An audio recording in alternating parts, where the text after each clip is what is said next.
Salam, jemaat Tuhan diberkati, salam sejahtera untuk kita semua dan salam sehat. Kembali kita boleh bersama merenungkan akan firman Tuhan pada saat ini, sesuai dengan amanat gereja Kalimantan Evangelis, yaitu diambil dari kitab 1 Korintus pada pasal 11 ayat 23 sampai dengan 26. Saya percaya Bapak Ibu telah membacakan nas firman Tuhan ini, dan sebelum kita bersama merenungkannya, mari kita bersatu di dalam doa. Kita berdoa. Tuhan Allah kami dalam Yesus Kristus, Allah yang hidup. Kami bersyukur bahwa saat ini kami dipelihara dalam damai dan sejahtera. Dan kembali saat ini kami hendak bersama merenungkan akan firman. Mari Tuhan, Engkau memberkati kami dalam kuasa Roh Kudus-Mu, agar apa yang kami pahami dapat kami mengerti dengan baik, dan tentunya dapat berbuah dalam hidup yang menyenangkan hati Tuhan. Terima kasih Bapa, terima kasih Yesus. Kami sambut firman. Di dalam Yesus Kristus kami berdoa. Amin.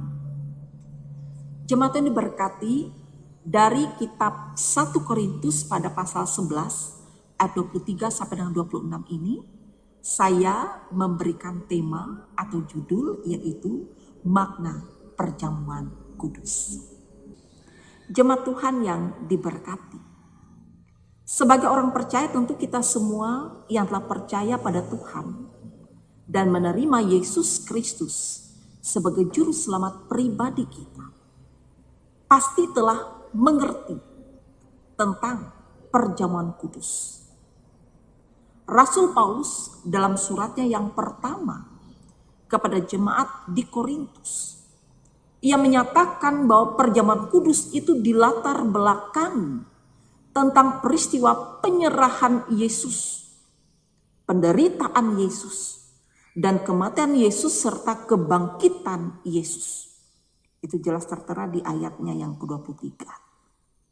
Dan perjamuan kudus tidak memiliki hubungan dengan kelahiran Yesus, tetapi lebih kepada kematian dan kebangkitan Yesus.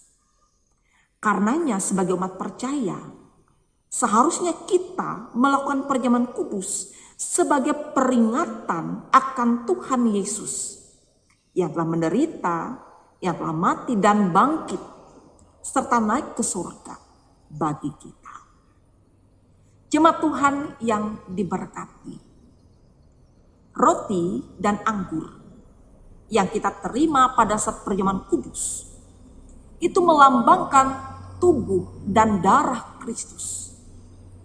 Nah, pemahaman ini hanya dapat diterima oleh orang-orang yang telah dewasa dan telah sungguh-sungguh memiliki iman untuk percaya bahwa Yesus adalah satu-satunya juru selamat dunia.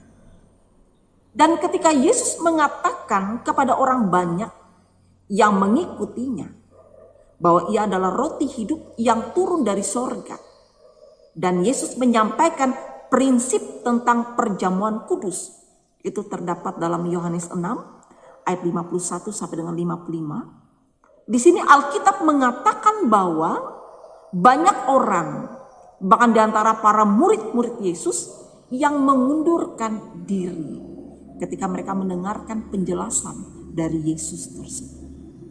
Oleh karena itu, bagi kita yang telah menerima perjamuan kudus, seharusnya memiliki pandangan yang benar tentang perjamuan kudus, yaitu sebagai peringatan akan kematian Kristus, dan sampai pada Tuhan Yesus akan datang kembali sebagaimana janjinya sebelum ia terangkat ke surga.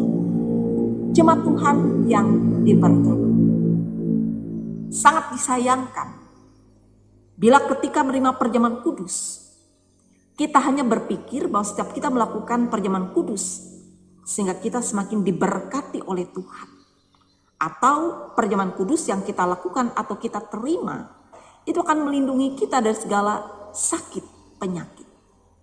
Ingat Bapak Ibu, makna dari perjamuan kudus bukan hanya terkait tentang berkat dan kesembuhan, melainkan bagaimana kita mampu dan dapat menghayati makna dari kematian Kristus di atas kayu salib untuk menebus kita dan menyelamatkan kita. Dan ketika kita mengingat pengorbanan Kristus tersebut, tentunya kita harus menyadari bahwa kita semestinya dapat melakukan sesuatu yang menyenangkan hati Tuhan, yaitu dengan menjauhi segala hal yang mendukakan hati Tuhan. Jemaat Tuhan diberkati, perjamuan kudus bukan sekedar roti dan anggur yang kita terima. Perjamuan kudus juga bukan jimat yang bisa menyembuhkan segala sakit penyakit, atau yang bisa memberikan rejeki, atau yang dapat menyelesaikan segala masalah dan pergumulan. Tetapi perjamuan kudus adalah kesempatan bagi kita untuk dapat merenungkan dan menghayati kasih dan pengorbanan Yesus bagi kita. Dan kita boleh ikut ambil bagian dalam penderitaan Kristus, sehingga kita pun dapat semakin hidup kudus dan berkenan bagi Tuhan. Ketika kita mengaku bahwa kita telah diselamatkan oleh Yesus, maka kita pun harus hidup sesuai dengan apa yang Tuhan Yesus ajarkan. Karena itu jemaat yang diberkati, di saat-saat menjelang Paskah, di mana pada esok hari seluruh umat Kristiani akan memperingati Jumat Agung atau peristiwa kematian Kristus untuk menebus segala dosa-dosa kita, dan di dalamnya kita menerima perjamuan kudus. Mari untuk kita kembali mengintrospeksi diri kita masing-masing. Sudahkah hidup kita berkenan di hadapan Tuhan? Dan sudahkah selama hidup yang kita jalani di dunia yang fana ini, kita telah menyenangkan hati Tuhan? Atau jangan-jangan hidup kita adalah hidup yang mendukakan hati Tuhan? Karena itu Bapak, Ibu, dan jemaat Tuhan, biarlah setiap kali kita mengambil bagian dalam perjamuan kudus, mari kita dapat melakukannya dengan pengertian yang benar dan bukan karena hanya sekedar ikut-ikutan saja. Tuhan Yesus memberkati kita. Amin. Mari kita berdoa. Terima kasih Bapa, Engkau Allah yang telah mati bagi kami untuk menembus dosa dan salah kami. Dan Engkau Allah yang telah hidup, memberikan kemenangan bagi kami. Kami boleh menghayati perjamuan kudus yang kami terima semata-mata karena kami menyadari Tuhan telah menjadi penolong dan juru selamat kami. Buang jauh-jauh pikiran kami tidak menentu, yang seringkali berpikir yang tidak baik. Ketika kami menerima perjamuan kudus, kami sembuh, kami dipulihkan, kami bebas dari setiap perkara dan masalah hidup. Tolong kami Tuhan tidak berpikir hal demikian. Tetapi ketika kami menerima perjamuan kudus, di mana roti dan anggur melambangkan tubuh dan darah Kristus, kami semakin menghayati dan mengerti pengorbanan Tuhan sungguh ajaib dan luar biasa, menggantikan kami untuk tersalib demi menghapus dosa dan salah kami. Tolong kami Tuhan, bagi kami yang percaya dan mengaku bahwa Engkau juru selamat kami, untuk benar-benar hidup menyenangkan hati Tuhan, bukan mendukakan hati Tuhan.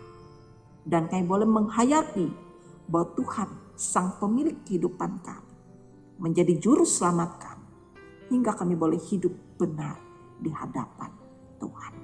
Terpuji Engkau Bapa, terima kasih.